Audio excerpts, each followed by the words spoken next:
Хүнд хэцүү аялал. Нэгэн залуу амьдрал хайн ас холын газрыг зорих болжээ.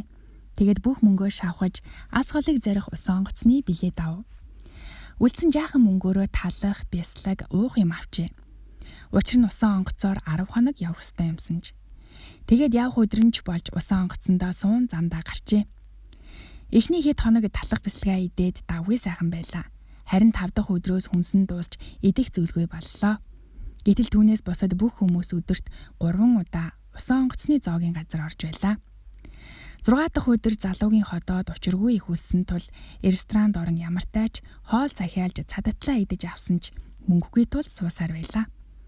Удалгүй зөөгч түүн дээр ирээд одоо хаах цаг болсон тул та өрөөлөгөө явж амарна уу гэжээ.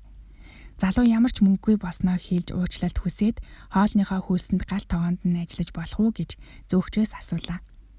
Зөөгч уучлаарай та билеттэй юу гэж асуулаа.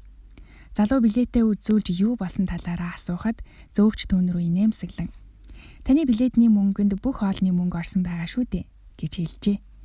Үүнийг нь төлсөн хэрнээ өлсөд явж байсандаа залуу маш ихээр харамсжээ. Амьдрал хэмээх билетэнд аз жаргал хамт бичигдсэн байдаг юм шүү.